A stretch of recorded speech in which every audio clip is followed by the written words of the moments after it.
I'm here with my gold bass number 2. Thought I'd talk about it a little bit. My other one now lives in Europe, so this one will be for the USA. So what I did was I had this Squier Paranormal jazz bass, which was a sort of a mashup of Fender's Paranormal thing that they were doing where they're mixing different instruments with different eras, and this had a 51 P bass pickguard on it, as you see here. I'm in the Rat Box in New York City.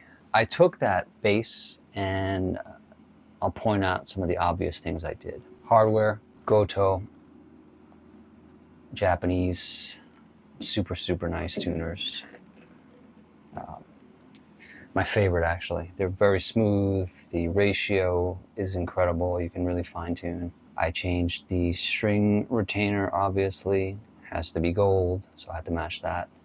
Kluson bridge, high mass bridge.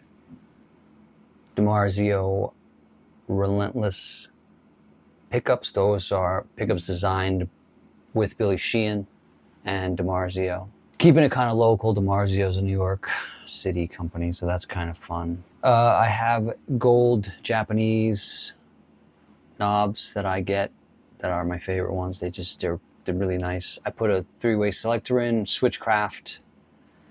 That's the same ones that Gibson uses, Fender occasionally when they're using these kind of switches. And then this gold anodized aluminum pickguard actually came on the Squier.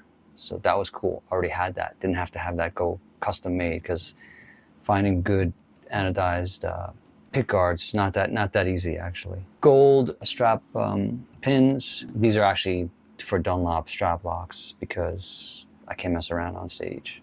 This bass also, believe it or not, has a beautiful figuring on the neck. I'm not sure if that will show up there or not, but it's really nice. You can maybe get a little idea. And that was just a nice surprise, because you're not always going to get that. Yeah. And then let's talk about now the refinishing that I did. I gold leafed it. That was a bit of a process. I stripped all the original paint off, the original finish out in my patio. I'm fortunate I have like this little patio space so I can do some of this stuff outside, weather permitting. I put some paint coats on, black and red. You can see some of the red coming through here, because I like to have a base coat of what might pop through the gold leaf to make it distressed, grungy. That was first. Then I applied the gold leaf all night long for a couple nights, and I left that to dry. And I went out of town for a couple weeks, just left the body. Oh, of course, I had to take everything off. So pickups had to come out, all the hardware, everything has to come out. Masking tape on any cavities, because you're going to spray that with paint and clear and all kinds of stuff. So then after the gold leafing was done, I came back to town. It was time to do the clear coat, and that's usually a few days process the way I do it. This is not nitro, so that would take a lot longer if it was nitro.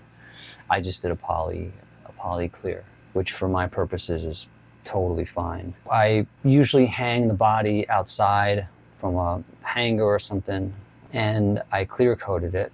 First day, let that dry completely for 24 to 36 hours. Then I sanded that down to take some of the roughness off. There's a lot of texture in here because of the gold leafing. It's not perfectly smooth, so there's a lot of texture. So I could have done a much better job if I sanded it a bunch more and had more patience, but I got greedy. I'm still happy with the way it came out. It's pretty nice. It feels good. It's pretty smooth, and I think it looks pretty good. And so then, of course, I had decals. This is the Chrysler Building decal, and this decal down here. These are underneath the clear coat, so they're all embedded in.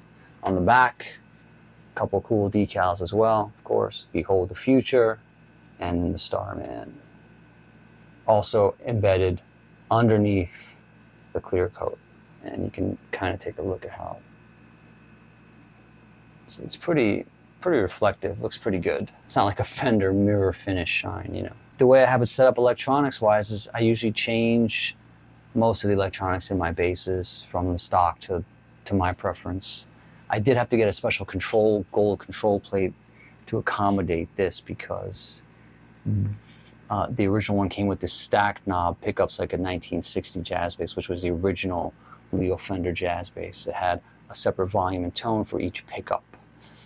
I prefer one volume. 2 volumes is a bit of a pain in the ass for me. Although I do like the stacked knob setup. It's kind of interesting to have that combination possibility. So I just have a volume, a 3-way pickup selector, and then a master tone. And it sounds pretty good, actually.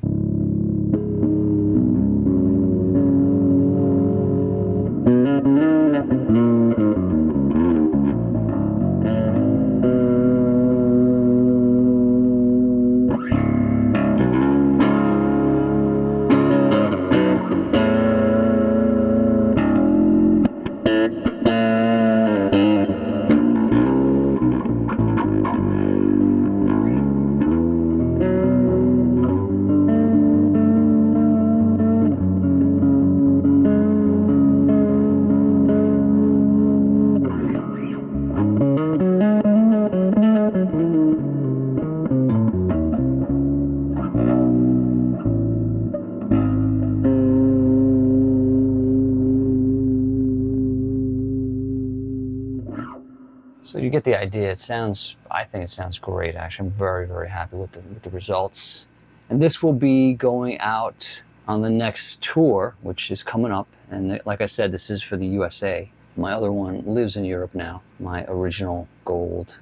I guess if I make enough of these, I could call it my own signature bass, right? Squier, Fuckcaster, Imperial bass guy bass. Oh, one other thing I wanted to point out was this bass also came from the factory with this really, really nice fretwork. Even has some rolled fingerboard edges, which I feel like for Squier standards, that's pretty nice, because you don't usually expect that from a more affordable line of instruments. But this does have very nice fretwork, so I didn't have to do anything to that. A lot of times I will go and I'll jewel the frets, or I'll roll the fingerboard edges, or both, or whatever I have to do to make the instrument have a more premium feel. You know, I like premium feel because that's what I deserve. I'm a first-class kind of guy, you know, living in a third-class lifestyle. That's the deal here. I just wanted to make this little video about this bass. Let me know what you think. I'm curious, and we'll see what it's like on the road, I guess in about a month or so, when I take it for its maiden voyage. All right, fuck 'em, God bless 'em, aloha.